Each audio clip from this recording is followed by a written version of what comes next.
The Hyundai Ioniq 3. Not much has been said about this car, but it's going to be a very important electric car for Hyundai. It's certainly a car you should know about. Hello my friends, welcome to the channel. I'm the Electric Viking. Great to see you all. I've just come back from going to Tasmania with my son Jack. He's raced in the Tasmania State Championship and he was stoked that he won that race. So we'll have a video up on his channel. I'll put a link in the description below to his channel, and I'll show me and Jack going on a road trip to Tasmania. So thank you for supporting this channel and my son's BMX channel as well. I really appreciate that. The Hyundai Ioniq 3, what is it? Well, it looks a little bit like an Ioniq 5, but smaller. Here's everything we know so far. Hyundai Motor Group's new plant in Singapore will be a shot in the arm for the brand. It's going to revitalize manufacturing of electric cars for Hyundai and boost its manufacturing prowess.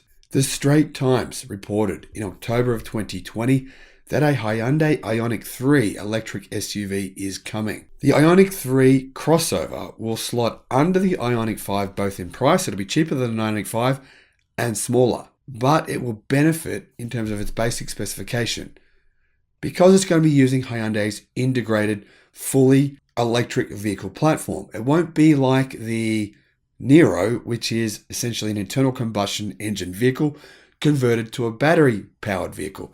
This will be an electric vehicle from the ground up, meaning it will have a flat wheelbase, a flat floor, no transmission tunnel, and really good interior space based on the external dimensions. Now, Top Electric SUV says the Ioniq 5 and Ioniq 6 are both unique in their own ways. The 5 is squarish, while the 6 is coupe-like. In fact, the two couldn't be more different, could they? Polar opposites in many ways. I think it's likely the Ioniq 3 will be a direct competitor for Volkswagen's ID.3. Similar size, similar dimensions, probably even similar specifications as well. So we know how big it's going to be. We know it's going to be cheaper than an Ioniq 5. We know it's going to be manufactured in Singapore.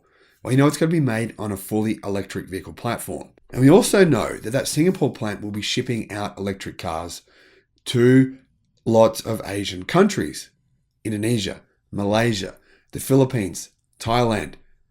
Probably also sending cars to Australia and New Zealand as well. However, there is a bit of a problem.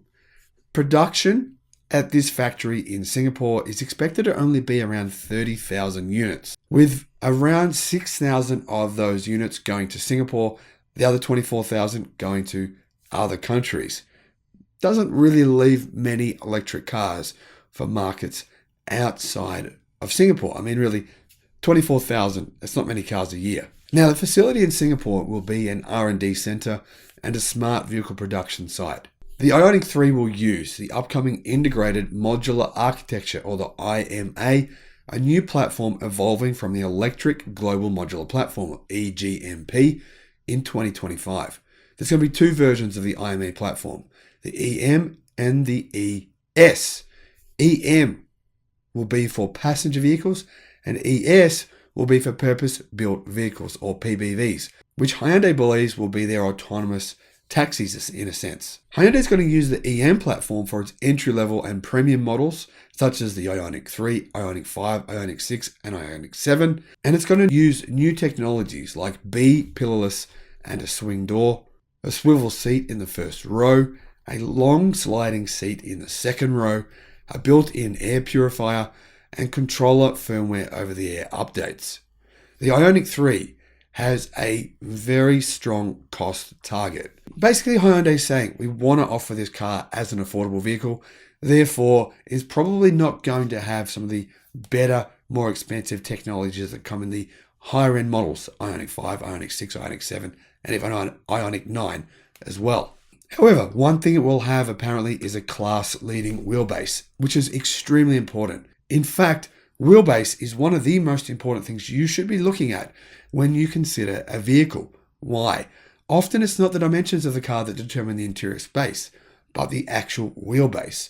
The Ioniq 3 will feature a long wheelbase that offers more space than its internal combustion engine counterpart, and even other comparable electric vehicles. Dedicated EV platforms allow a wheelbase longer than similar-sized internal combustion engine models. Hyundai design boss Sang-Yup Lee has said all Ioniq EV models will have a best-in-class wheelbase as per a report from Car and Driver. So this should mean lots of room for front passengers for knee room and headroom, lots of room for rear passengers as well, and really probably a big boot size, maybe the biggest boot size for any vehicle in its class. Another very important feature it's going to have is what? Well, it's what everyone's doing right now. They're copying Tesla. Who is copying Tesla? BYD. They just released a seal with a cell-to-pack architecture. Same thing with a number of other electric vehicle manufacturers, including Leapmotor in China. Everyone has decided that cell-to-pack architecture makes too much sense not to do it. The EM platform-based electric cars will feature a new battery system, cell-to-pack. Unlike the current cell-to-module battery system, the cell-to-pack's battery system will be devoid of battery modules. This will increase energy density, reduce cost, and improve charging time. Hyundai is considering a cell-to-frame battery system as well, in which the battery cells are a part of the chassis, much like Tesla's structural battery packs. Currently, Hyundai uses a different battery pack for different models. When it moves to the EM and ES platforms, it will switch to new standardized packs, developed based on the modular system method. There will be 9 different types of packs in total. 6 800-volt units for the EM platform-based models and 3 400-volt units for the ES platform-based models. Hyundai say they aren't going to use just ternary batteries as they do now. They're going to use NCM batteries, nickel, cobalt, manganese chemistry, and LFP batteries, which will be a first for Hyundai. So it's very likely that this new Ioniq 3 model will have lithium iron phosphate batteries, likely from who? Their current battery partner, LG Energy Solutions. LG Energy Solutions are currently about to ramp up production of lithium iron phosphate battery cells. Here's what Hyundai said about cell-to-pack. We plan to improve energy density by cell-to-pack method, and cell-to-frame method is being considered. That's what Tesla, BYD, and other manufacturers are currently doing, which is the method of mounting batteries directly to the chassis. On the top of that, the cost of the battery system will be reduced by maximizing standardization and commonization based on IMA strategy. The overall speed of charging time, one of the important factors of EVs, will continue to improve as well. Hyundai expects the costs of NCM, nickel, cobalt, manganese cell batteries in the EM platform EVs to be 40% lower compared to the NCM batteries that they currently use now. How are they going to get those costs down so much? Well, it aims to achieve these significant reduction in costs by 2030, the year it plans to commercialize solid-state battery technology.